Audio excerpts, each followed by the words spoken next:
We look up and see a steady, bright circle in the sky.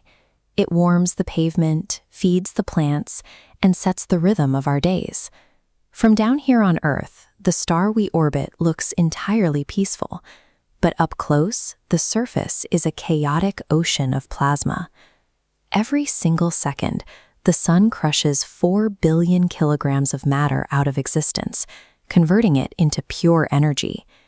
This mass-to-energy conversion operates by the principles Albert Einstein mapped out, E equals mc squared. It reveals that mass and energy are two forms of the same thing, and even a tiny speck of matter is equivalent to an immense amount of radiation. You've probably heard that it takes sunlight 8 minutes to cross the vacuum of space to reach Earth. But the photon hitting your eye right now was not created 8 minutes ago. It was born hundreds of thousands of years ago, deep in the absolute center of the star. To track how that energy actually makes it to your backyard, we have to abandon our perspective on Earth, shrink down, and travel 695,000 kilometers straight down into the core to watch a single photon try to escape. Down here, the temperature is 15.7 million degrees Kelvin. The crushing pressure of the star's gravity packs the plasma so tightly that it is roughly 150 times denser than liquid water. This diagram illustrates the extreme pressure forcing loose hydrogen protons to slam together. Through the proton-proton chain, the star fuses them into a single helium nucleus. That reaction sheds a tiny fraction of mass, releasing a newborn photon of electromagnetic energy. Our newborn photon pushes outward into the next layer, the radiative zone. The temperature drops, but the plasma remains a hyper-dense obstacle course. The photon cannot travel in a straight line. It moves a fraction of a millimeter before colliding with another particle, getting absorbed and instantly re-emitted in a completely random direction. Physicists call this a random walk. It bounces left, right, backwards, endlessly ricocheting through the packed plasma. Because of this microscopic pinball effect, the energy is trapped. It takes a single photon up to 170,000 years just to fight its way across this one internal layer of the sun.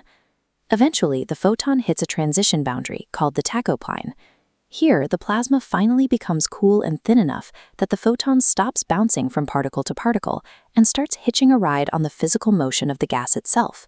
Welcome to the layer known as the convective zone. Giant hexagonal columns of heated plasma boil up, carrying heat to the surface, cool off, and then sink back down in a continuous loop. This historical photograph captures the visible surface of the sun, the photosphere. The bubbling tops of these thermal columns create a grainy texture. We also see sunspots, dark areas where intense magnetic fields inhibit convection, leaving cooler gas on the surface. The surface of the photosphere sits at a relatively mild 5,700 degrees Kelvin, but as the photon leaves and enters the solar atmosphere, the temperature violently spikes, reaching upwards of 2 million degrees. The leading theory for this massive temperature jump points to the sun's twisting magnetic field lines. As the plasma churns below, these lines stretch, twist, and violently snap together, a process called magnetic reconnection that dumps massive amounts of thermal energy directly into the corona. Our photon navigates this blazing atmosphere and finally breaks free. After a 170,000-year struggle through extreme density, it accelerates into the vacuum of space. That light isn't traveling alone. The sun continuously ejects a stream of electrically charged plasma called the solar wind, blowing outward at hundreds of kilometers per second, far past Earth and the outer planets. This diagram shows how that solar wind forms the heliosphere. It's a massive magnetic bubble that engulfs all the planets in our solar system. As it pushes outward, it creates a physical shield, deflecting high-energy cosmic rays from deep space.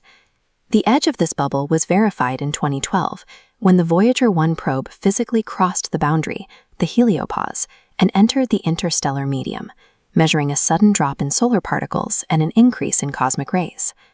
Our world exists directly inside the sun's extended protective atmosphere, sustained by the same radiation that dictates the physical boundaries of our entire solar system.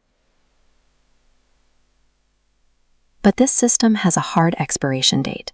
In roughly 5 billion years, the hydrogen fueling the core will run out. The outward pressure of nuclear fusion will stop, and gravity will finally crush the core inward.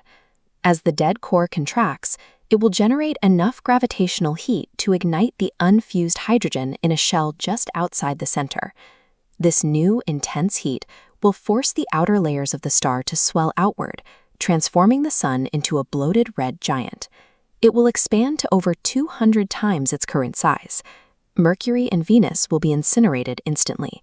The expanding plasma will then reach Earth's orbit, swallowing our planet whole.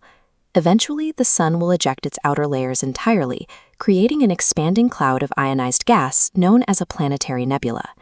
All that will remain at the center is a super-dense, cooling ember about the size of Earth, a white dwarf. The stellar engine will eventually stall and die. But until then, the warmth hitting your skin is a daily reminder of the microscopic particle surviving a 170,000-year battle against the most extreme environment in our neighborhood.